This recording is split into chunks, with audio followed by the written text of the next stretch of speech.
Hey, it's Drew. This is No Set Path. Welcome back to the show.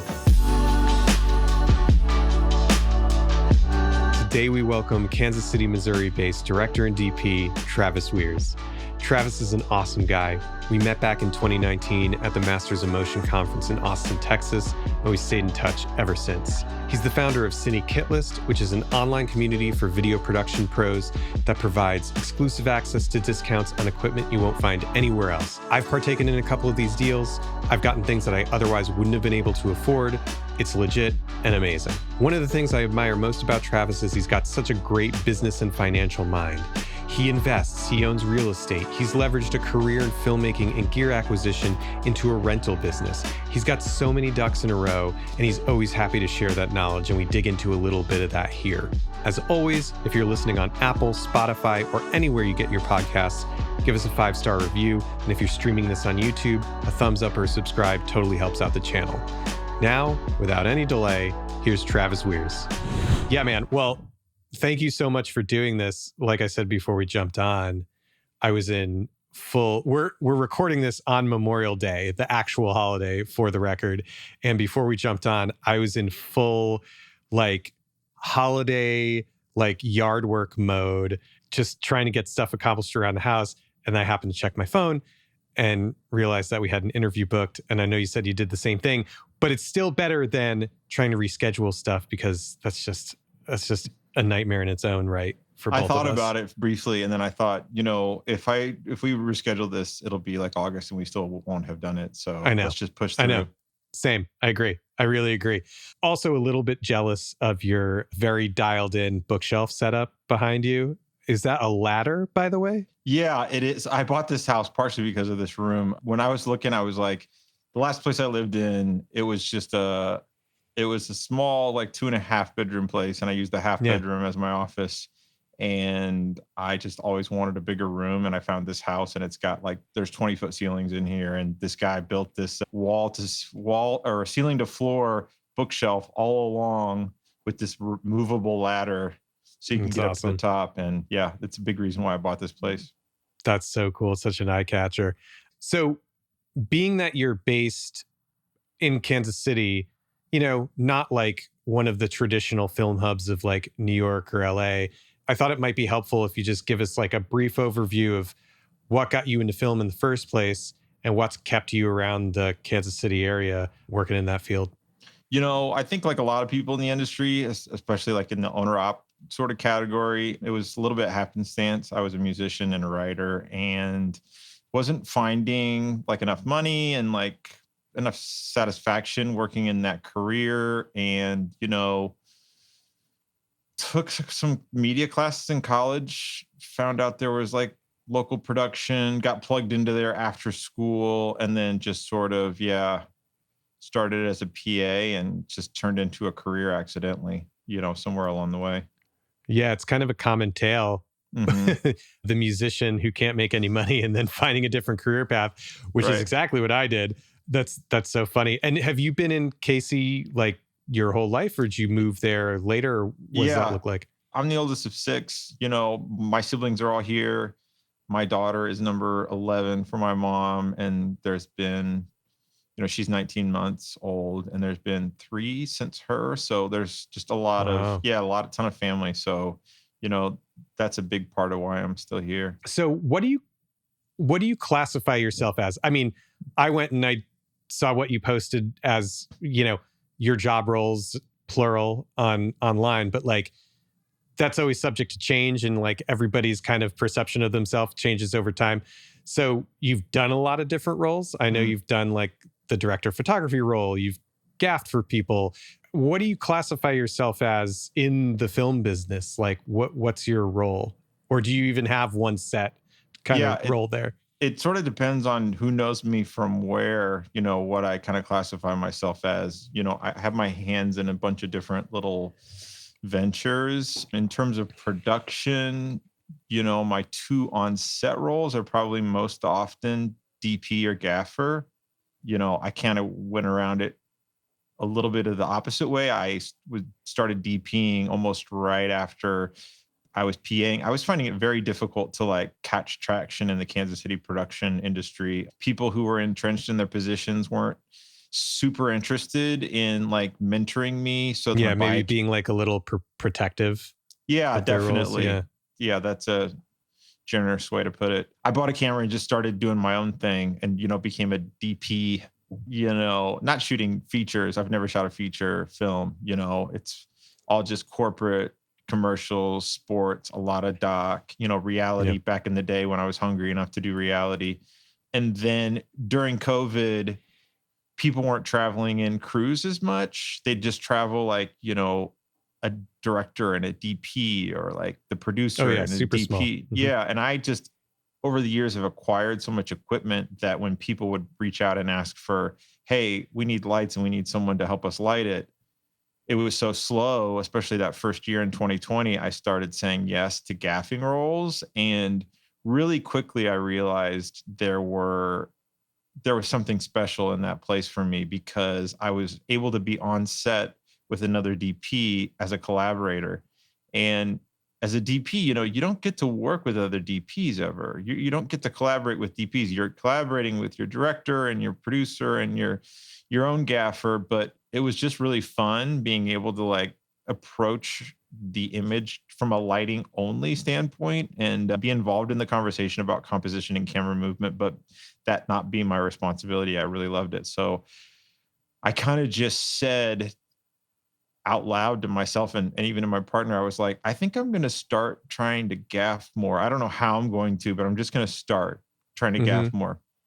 And then like the next 15 calls I got were all to gaff projects. Well, that's really cool though, man. I mean, so it's not being so like stuck in your ways and like being open to different opportunities that was otherwise super slow for a lot of people. I think it's really smart, especially if it still scratches a creative itch for you and you love the collaboration, which a lot of us do, which is why we're in, the film and commercial world to begin with. On that, I think it's a good way to like kind of spin off into how I view you, which is as someone who's very business minded, or at least from my perspective, right? We met not all that long ago. It was Masters of Motion in 2019. Still the only one I've been to, and it hasn't come back since. I hope it does at some point. They just said it. They just said it's coming back. They did? Week. I posted I was actually just, this is, great timing. I was at the farmer's market on last Saturday. Amen. Yeah. And I brought my Masters in Motion. I just grabbed some bags out of our like bag cupboard. And when I got to the farmer's market, I pulled open like the assortment of bags. And one of them was this black Masters in Motion bag. And I was like, man, because I had been to Masters in Motion 4 times in a row before. So I guess, up until 2019, that was my 4th one, or 4th or 5th, I think 4th. And I was just like, man, that was so special. I missed that. And I went to there's a little Masters in Motion Facebook group. And I went to the group and I just said, I had my tote bag out and I've been thinking about you guys. Like, is this ever coming back? I'm going to have to hit them up. Please do. I like stayed in touch with so many people and have had, 1 or 2 of them on the show as a guest for this podcast. Just like, awesome. It's cool. It's such like a cool thing. You're number 3 actually. So cool. Which is great. But anyway, so since we met after that little sidebar, since we met at Masters, I kind of kept tabs on what you were doing. You struck me as like someone who's very business minded for a few reasons. One of them is what you're doing with Cine Kit List that I want to like push down the line a little bit, kind of in the spirit of what you were talking about, saying, you used to shoot more than you do now. And you've been like taking on a lot of gaffing roles and like kind of pivoting to where you see a hole that needs filling.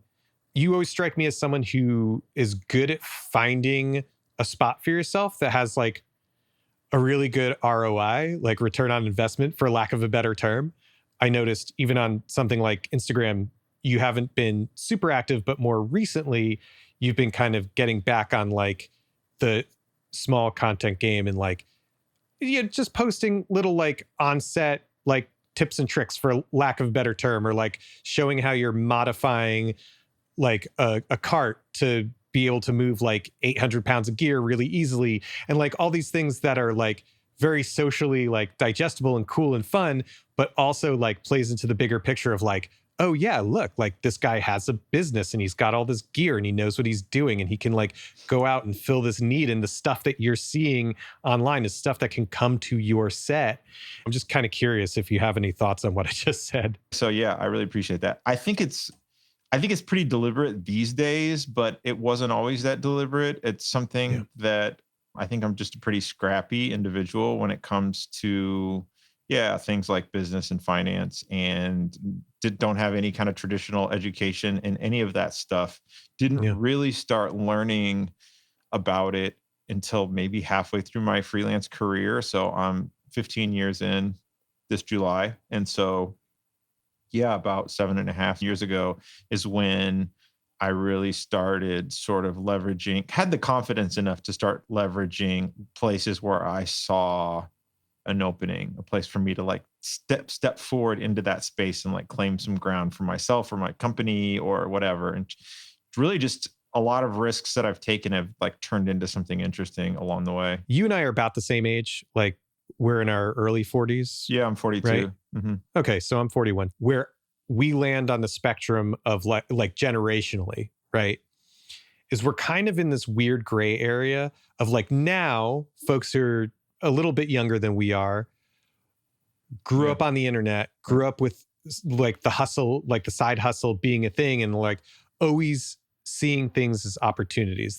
And then just before us was go to school, get a job, work till you retire, and then live the sweet life until you drop dead.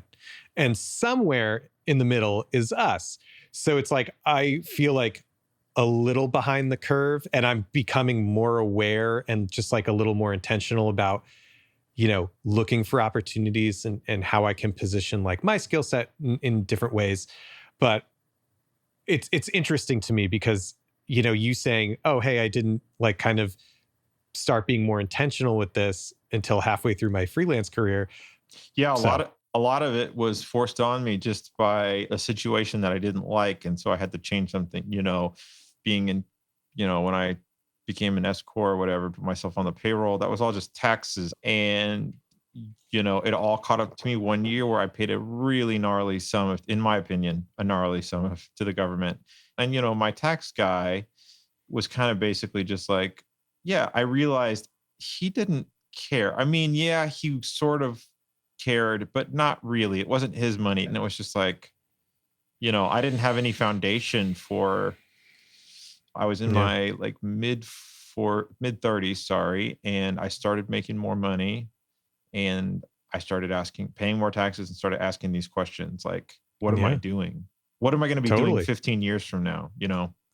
I think happens to a lot of people in our world, just out of necessity, because you don't want to like wind up flat on your face after, working your ass off for decades, On the business side as well, this seems more of like a help to the community at large, like the filmmaking community, more than it does a straight business. But what you're doing with Cine Kit List. So first, can you tell us what Cine Kit List is, and then we'll unpack it a little bit? Yeah, sure. Cine Kit List is a video production community. It's the big hub right now is a private Facebook group. You can find it if you just search Cine Kit List on Facebook.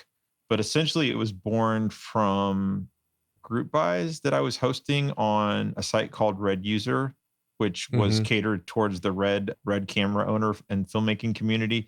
Essentially, in 2017, I was looking to get a deal on something called a DS1. It was like a digital Sputnik LED light. Oh, and they're expensive. I think they were like $2,500 for like one single unit. Yeah. And I was like, man, this is so expensive. I went to them and I was just like, hey, if I get 5 or 10 other people to buy a set of these, like, what can my discount be? And, I ended up running a promo on that light on Red User.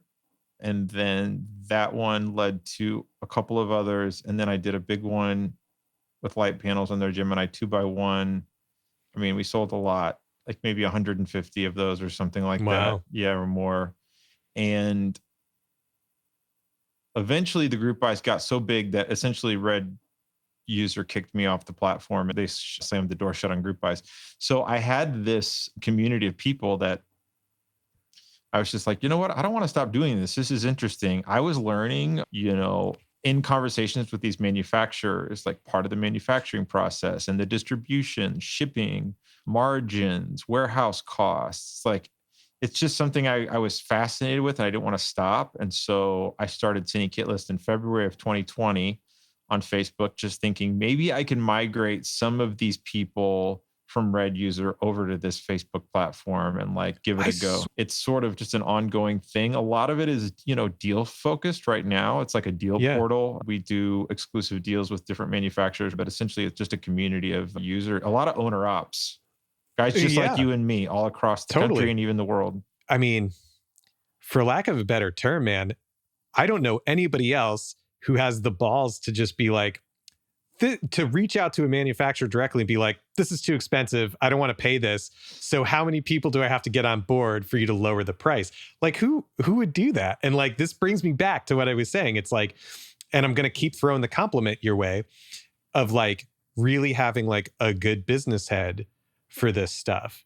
You made a couple of recent investments too. Like you just bought a big old van. What did you buy? It's a Transit? Yeah, 23 high roof extended all-wheel drive Transit.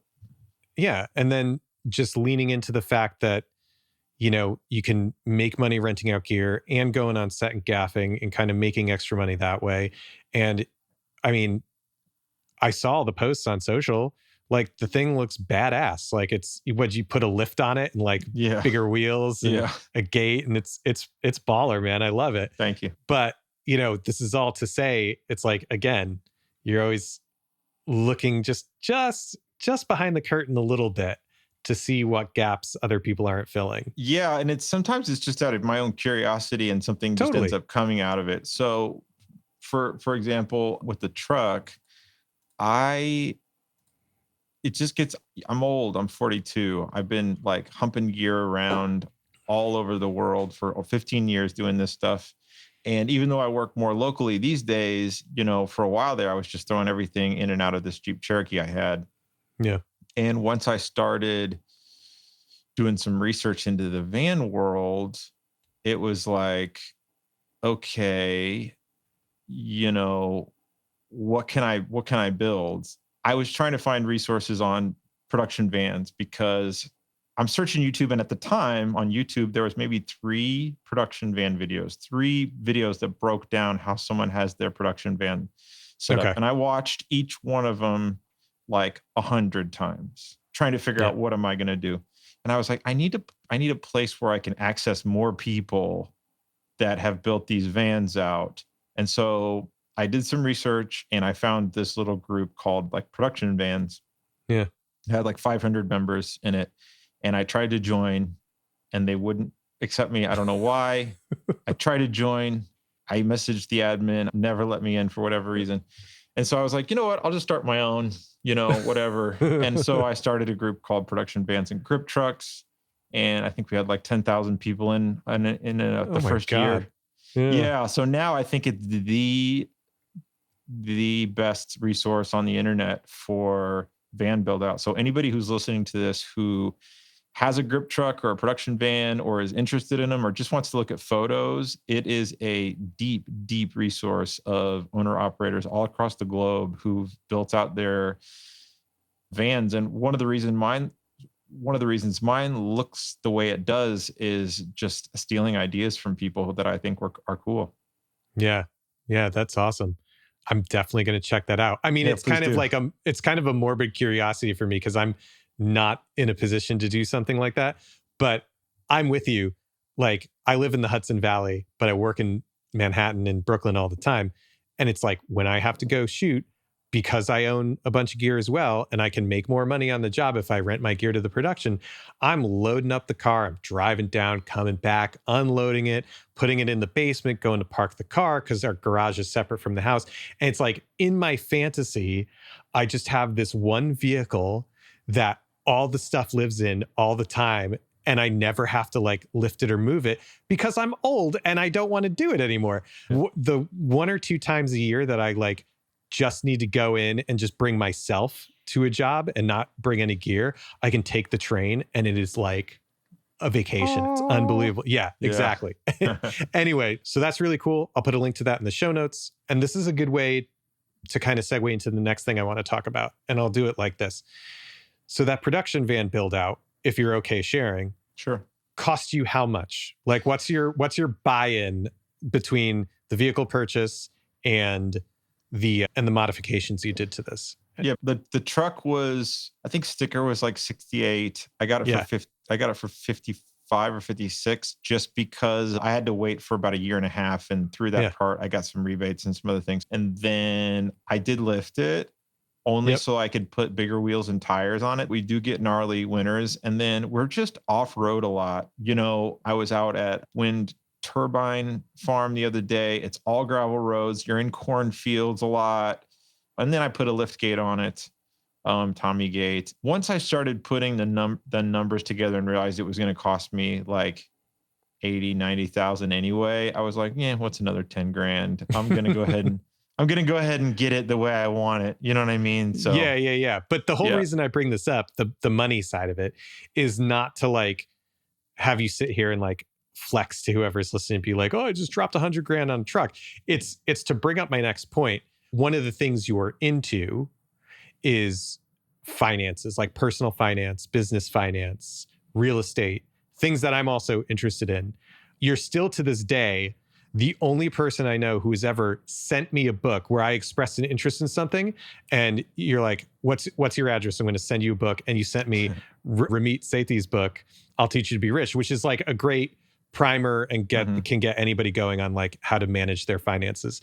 And you know, there's some stuff in there that I can manage better than others because the life of a freelancer is full of inconsistencies.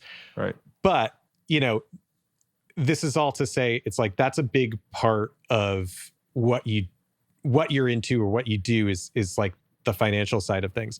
And so I think before we dig into it anymore, I just want you to kind of tell us what you see, what has been the biggest benefit for you by really like getting head down with like managing finances, both personally and on the business side in terms of like overall quality of life and able to sustain yourself as like an independently employed person?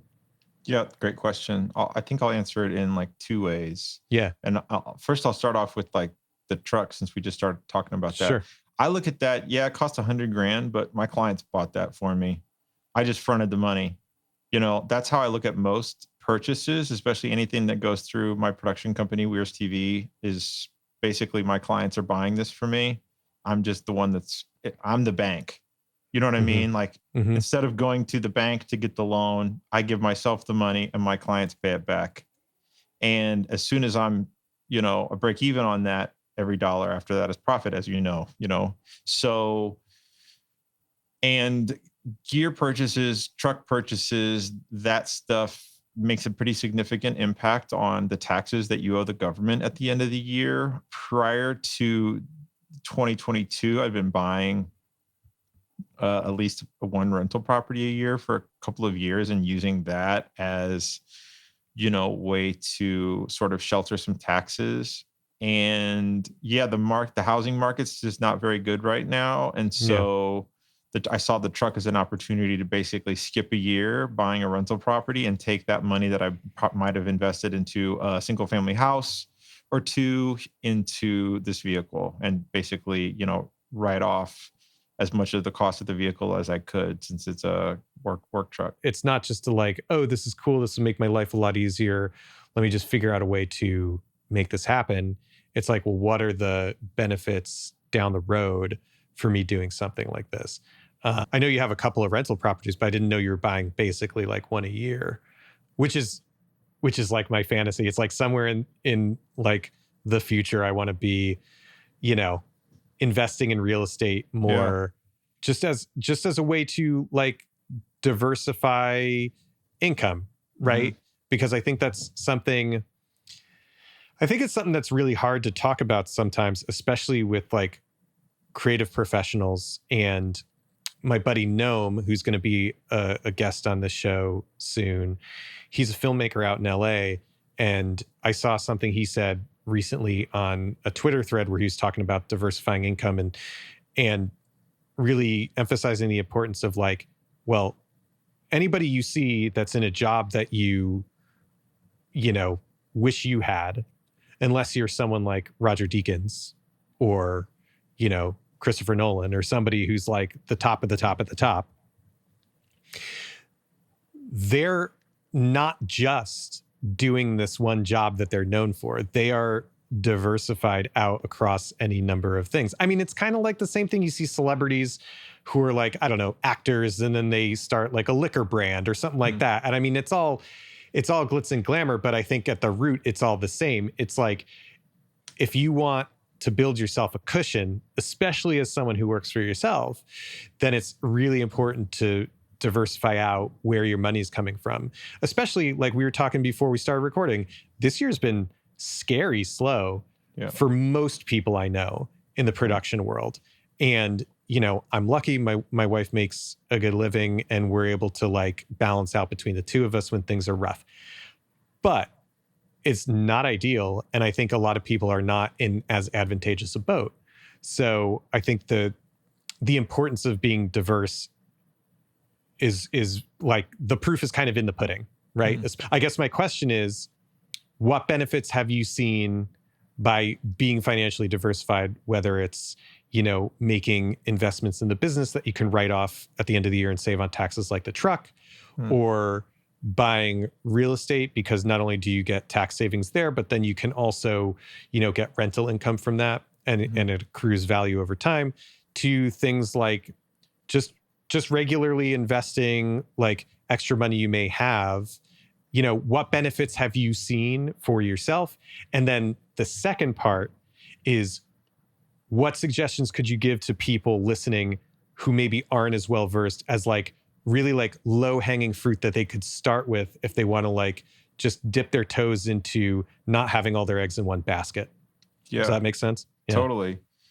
I grew up we were a pretty low income family, and there was a lot of stress about money. And then I was a musician / college student for a while, and I had a lot of stress about money. Then I was a freelance PA, and I had a lot of stress about money. And then I finally started getting some traction on making money in my like early 30s, and realized it was possible. I don't know if I'd even thought it was possible for me to make money. And I think I didn't think about money deliberately because it seemed like a black hole, something that I couldn't quite see into, you know what I mean? And I knew nothing about it. And so it was a little bit scary to me. It was like people say 401ks. And I said, well, I don't know what that is. You know what I mean? So it's like, I don't want to talk about a 401k at a party. I don't know what that is. Nobody's ever offered me a 401k. You know what I mean? Yeah. I'll take one, but And so there's this statistic, and I might get it a little bit wrong, but I think I'll get the gist of it. And maybe this statistic came out 10, 15 years ago, but it was something like, once people hit like $75,000, $80,000 a year, adjusted for inflation now, whatever that is, they don't have the same sort of like nail scraping anxiety about finances. And there's like a bit of a weight that's lifted off your soul and your physical being when you have like enough and you're not like paycheck to paycheck. And then from then on, it's very incremental, like the happiness and the satisfaction that comes with like making more money. Like the difference between $30,000 to $80,000 is a significant increase in someone's overall happiness. But the difference between 150,000 and like 400,000 a year isn't really that much. And I would agree with that. So for me, a lot of it was, and it took me a long time to feel comfortable. I mean, I was spending money. I mean, sorry, I didn't finish my thought. It took me a long time to feel comfortable spending money, but once I started reaching out and spending money and putting money into like real estate and putting money into the stock market, and these different places, and just watching it sort of accrue over time, I got more and more confidence to kind of, and I read a lot of books along the way, listened to a lot of podcasts. I almost listened to zero industry podcasts, production industry podcasts. Almost everything I listen to is on economics, real estate investing, the stock market, that kind of stuff. And just, I wanted to get to a place where I just understood the terms people were using, so I could make like decisions for myself. I think there's some value to a lot of what Ramit Sethi talks about in his book, I Will Teach You to Be Rich, is essentially like, you don't need a financial advisor in order to achieve what most people's financial advisors achieve for them, essentially. Like, with some basic understanding and a low cost brokerage like Vanguard or Fidelity or one of these places, you can invest your money into the stock market as a whole through like mutual fund and index funds, take a piece of a lot of different things, and kind of let the economy of the United States build your wealth for you over time. This episode is brought to you by Born Rival. Born Rival is a multidisciplinary brand that celebrates film culture and the use of visual media as a form of expression. Their products are made in the heart of New York City and are an extension of their storytelling spirit. In addition to apparel, they also produce original films and editorial spotlights that feature image makers and storytellers. As a brand, they're embracing the process of creating instead of focusing on the end frame or final cut. Visit bornrival.com to check out their recent collections and films, and be sure to enter code NOSETPATH at checkout to receive 20% off your first order. And now, back to the show. Yeah. I mean, it really is, knowledge is power at that point.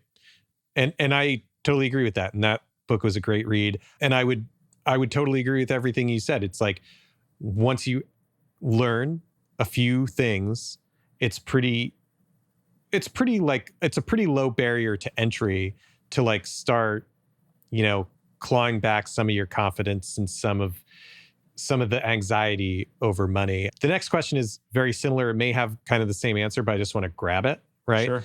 So why is like having this even very basic knowledge of like handling finances for yourself or for your business, and like how to like be tax advantaged and things like that, why is it so important for creatives? I think understanding, financial terms, understanding the options available to solopreneurs and freelancers in terms of investing and tax strategies, is really important, because you're not reliant on someone else who may or may not be good at their job in order to, help you out. The financial services industry is rife with individuals who aren't that competent, just like anything. And it's like, you don't have to go to school for 8 years like you do to be a heart surgeon to give somebody financial advice. Almost anyone can become a financial advisor at Edward Jones or whatever, and they may have basically no understanding or just slightly more than you do about how these work. And a lot of them get paid moving your money around, or they get paid a percentage of your overall income, you know what I mean? Or your overall investments. And so they're always looking to do things like, move your money around so they can take a little piece. They want you invested in individual stocks for whatever different reasons. It's just, I personally, it's my money. It's my future at the end of my career. It doesn't do me any good to look and say, well, I trusted this person and they fucked it up. If anybody's going to fuck it up for me, it better be me.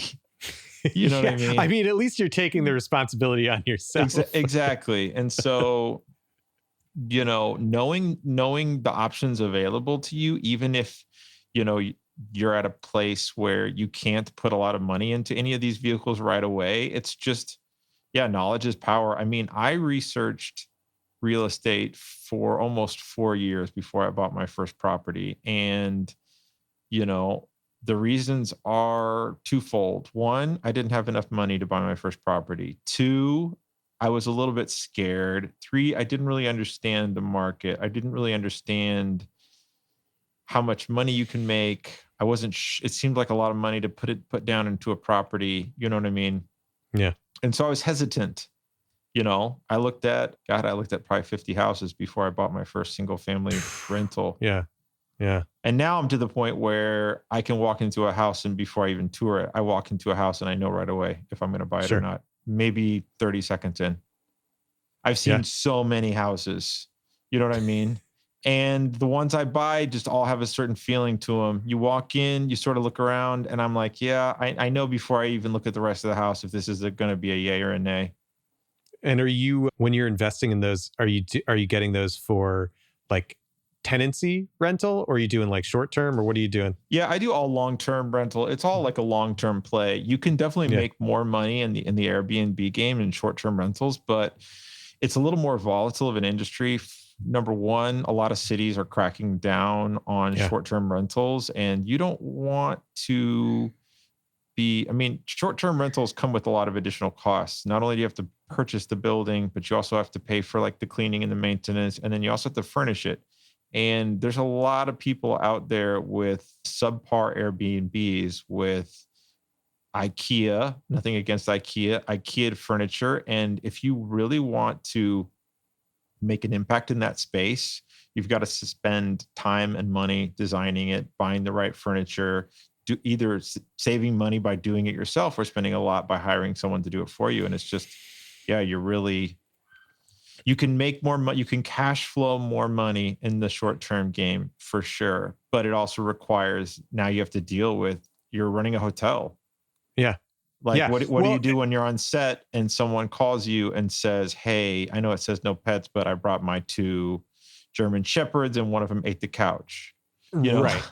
Yeah. Right. Totally. And I think, granted, this is a creative podcast. Like, we're talking to creative professionals. It's kind of what this is geared towards.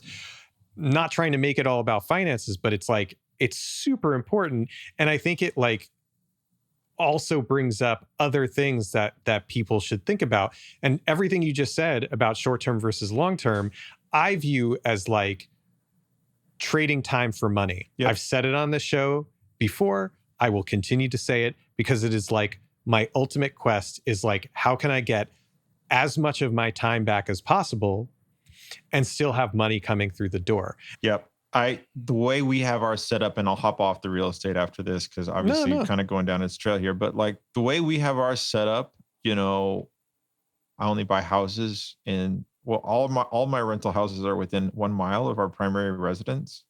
Okay. And so they're really close. Everything's in the same zip code. We do a lot of due diligence on our tenants. And,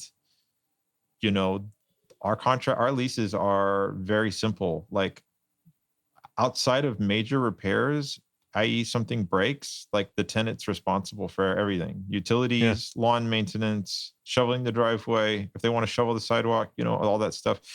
We're not old school landlords where we go mow the lawn for them or any of that stuff. It's all single family houses, so no multis.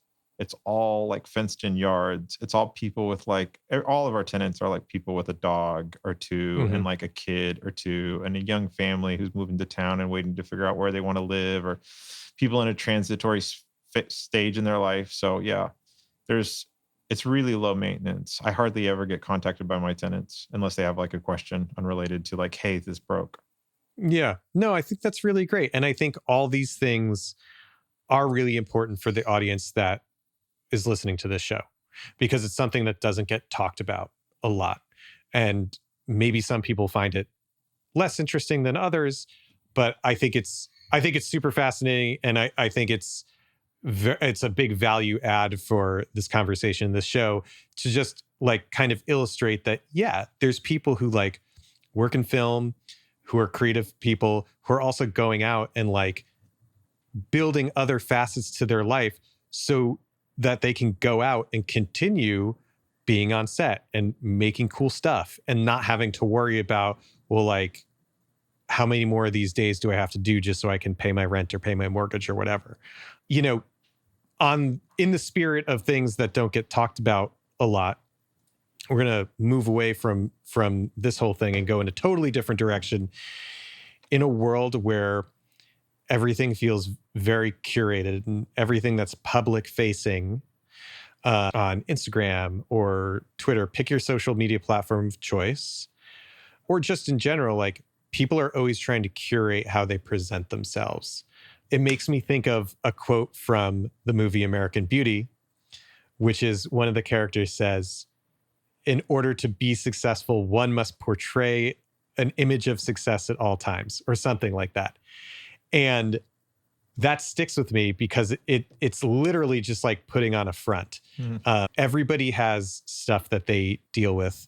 And one thing that you shared publicly on your Instagram channel through a series of stories a little while ago was basically that. You said, everybody curates what they put out online.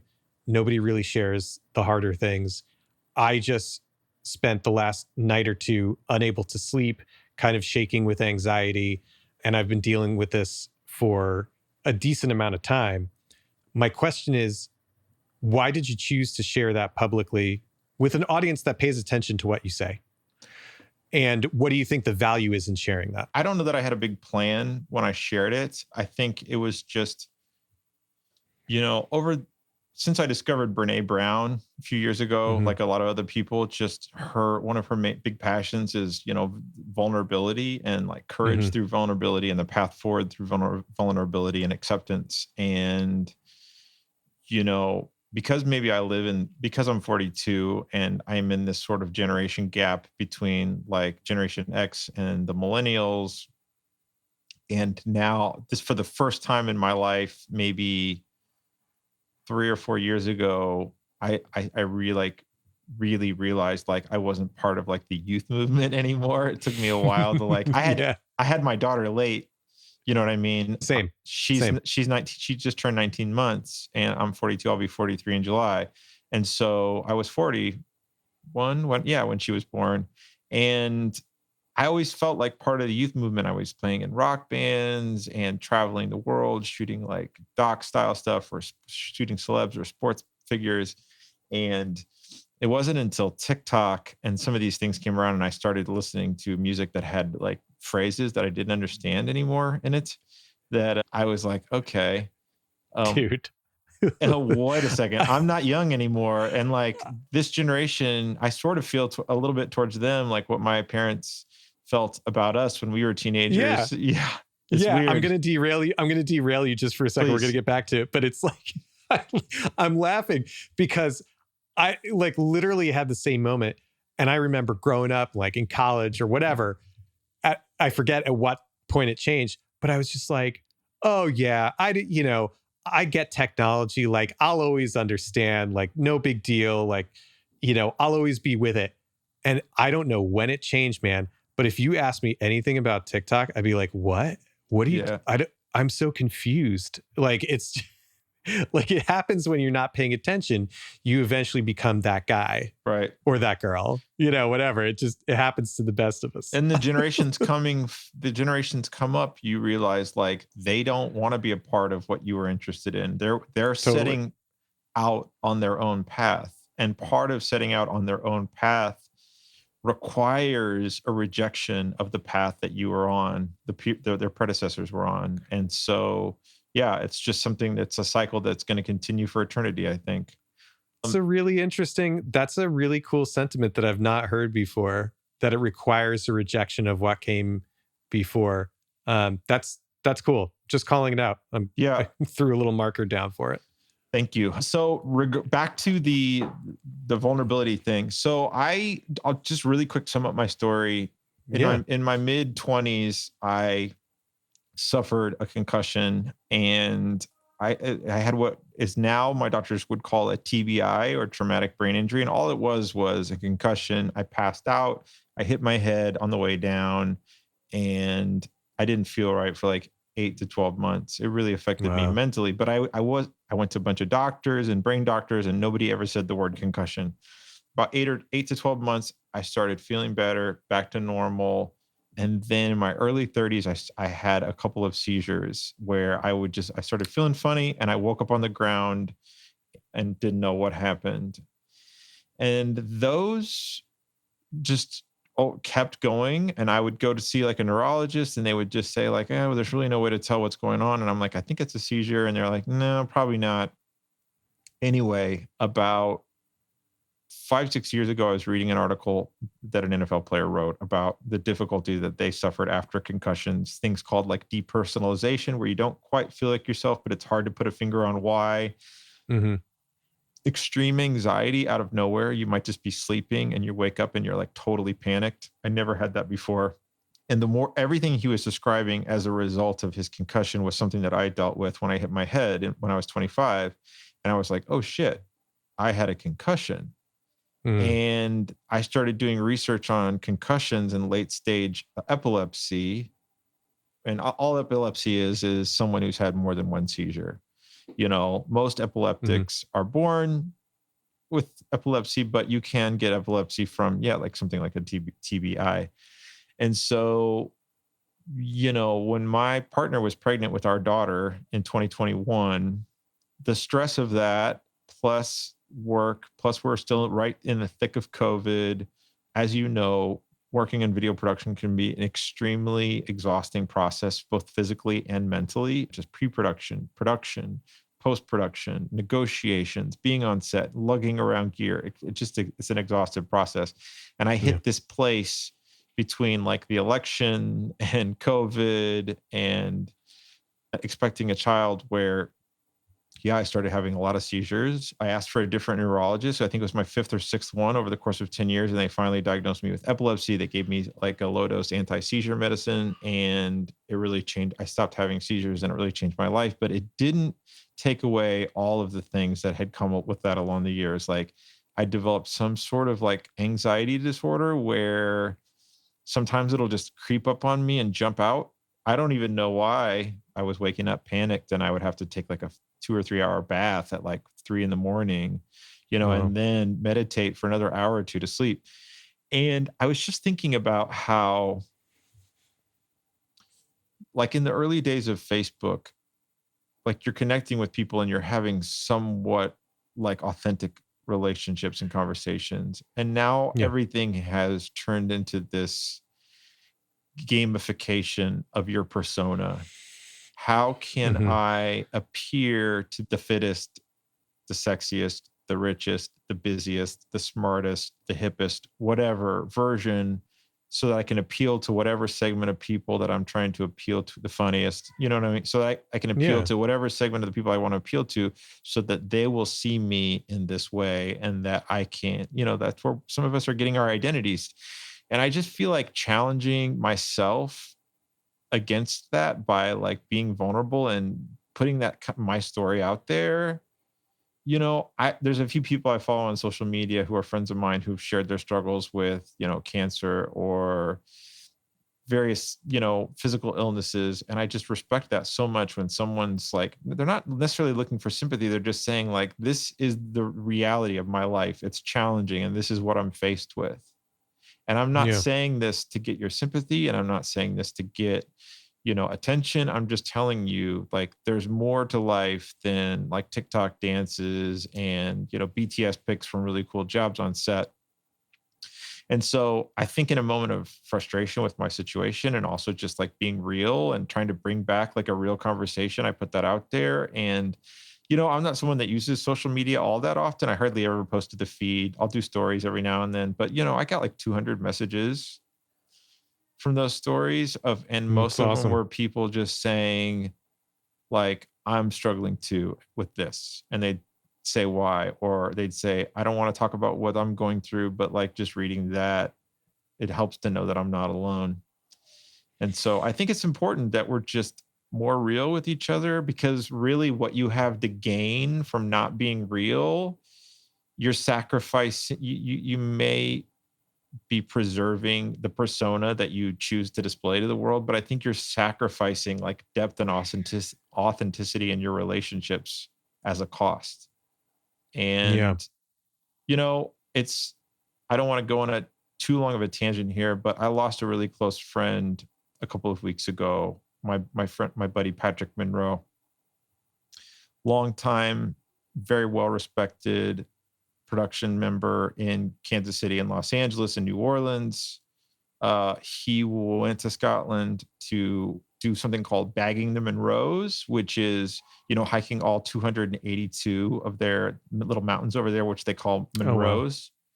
Oh, And wow. he lost his life on that journey. And I came across a post that he had written in a thread where he was talking about his adventure and like what was coming up, and just the bravery and the courage that he expressed in just going about that, not knowing what would happen, and like just engaging with his like inner desire and his dreams. And then for us on the other side, losing him so early, I don't know, it just puts everything into perspective a little bit. Like, what are we really here for if not to have authentic, genuine, real relationships with other people? First off, I'm really sorry to hear about your friend. I did not know that, so my condolences. That being said, I think there's a lot of yearning for authenticity and vulnerability. Not saying that everybody should now just start like airing their dirty laundry. I think now in a time when social media is all about curation for the sake of like business or trying to build this online persona to try and sell this, that, or the other thing. I'm not saying there's anything wrong with that. There's plenty of people who make an incredible living through curating their online persona and therefore selling what they have to offer. That's legit. That's fine.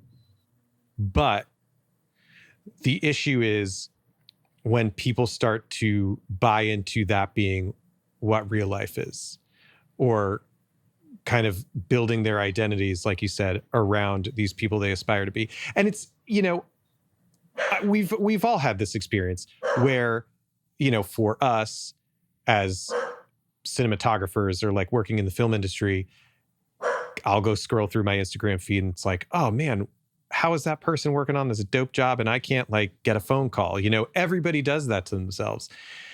And so that's where I think the yearning for like a certain level of authenticity and vulnerability comes from. And it's very like freeing. And I didn't bring it up to put you on the spot, but I bring it up to be like, here's someone who's not afraid to share their opinion and like put something out into the world just for the sake of trying to be their authentic self.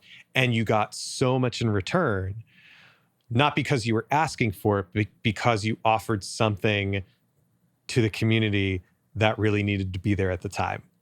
So, I think maybe it wasn't your intention, but I think by putting yourself out there like that and expressing the fact that, yes, you've had this struggle. And yes, I've been dealing with this level of anxiety for a long time. It makes people feel less alone. And even if that helps kind of quell the overall anxiety level of the community a little bit, then I think that's totally worth it. Yeah. That's my opinion. Yeah, I appreciate that. I think it's important that we remember that we're all the same, in so many ways. We're human beings. We have the same challenges. We have the same flaws, and that whatever you're capable of, I'm also capable of, and vice versa. And also, like, yeah, the hard stuff is real for us all too. There aren't like just a different versions of humans out there who don't have to face challenges, who don't have to deal with like losing loved ones, who don't have to figure out like, oh, I don't know if I'm doing a good job parenting my child and balancing like my work and family. And I mean, we all have the same issues. And I think the less we're concerned with the way we're presenting ourselves to like other people, and the more we're willing to dig into like get our hands dirty, the better we're going to be. And also like the weight of the performance is gone, right? Because I think there's a certain weight of performance when you're on social media. Like, I can't just be myself because maybe it won't be accepted. And if someone doesn't accept me when I'm being myself, then that might hurt. I might feel rejected, or like that might ding my identity. You know what I mean? It's like, let's just lose that performative aspect. And I think when you gain community and you're being authentic and you're being vulnerable and you're sort of like letting the flaws and the imperfections show, then those connections are much more meaningful and much more valuable. You're a wise man, Travis. Very wise. I think that's a really great way to kind of wrap up all the serious talk. But before I let you go, what's going on next for you or for Cine List? I have to call out the fact that you're wearing the Cine List t-shirt, which is just like wearing the t-shirt of the band that you play in. So I definitely love that. My stylist told me to put this on. Yeah. What's next? What's going on? So I'm headed out to Cine Gear next weekend or this week. Yeah, I'm headed out on the 1st. So if no one's going to hear this before Cine Gear, so I'm not going to bother. No. I hope I saw you at Cine Gear. I'm giving a couple of tech demos at Godox's booth, showing off their 1200 bicolor light. We've got a deal on that. It's in the Cine List Facebook group right now. And then I just love connecting with other owner ops and freelancers at places like NAB and Cine Gear and just hearing what they're up to. And then, I've got some relationships with some manufacturers, and I hear some interesting things are going to be announced at Cine Gear this year. So I just want to get my hands on them and check them out. Cool. Right on. And if people want to learn more about you, where can they find you online? Yeah, the best places are probably, the Cine List Facebook group, also Production Vans and Grip Trucks. That's another place I'm in pretty frequently. I've got an Instagram page, Travis Weir's Cine List does as well. Those are good places to kind of see what we're up to. Yeah, and I'll put a link to all that in the show notes. I'll put a link to your website as well, for sure. So Travis, thanks for being on, man. I really appreciate it. And I hope I get to see you soon. It was an honor, man. I hope let's do Masters in Motion when they restart that thing back up. Into it. All right. Talk soon. All right, brother. All right, folks, there you go. That was my interview with Travis Weirs. I hope you enjoyed it. Be sure to check out the show notes for links to everything he has going on. Now is also a great time to announce that Cine List is going to be the next sponsor for No Set Path.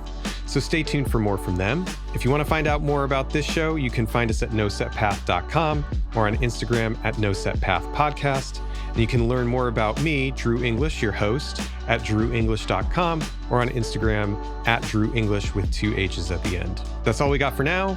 Stay tuned for the next episode. I think because it's summer and things are a little bit slower and people are taking vacations and scheduling is weird, we're probably going to go to rolling out an episode every 2 weeks until, let's call it, Labor Day, and then we'll try to get back on the 1 week interval. So for whatever that's worth, stay tuned, keep listening, and I'll see you soon.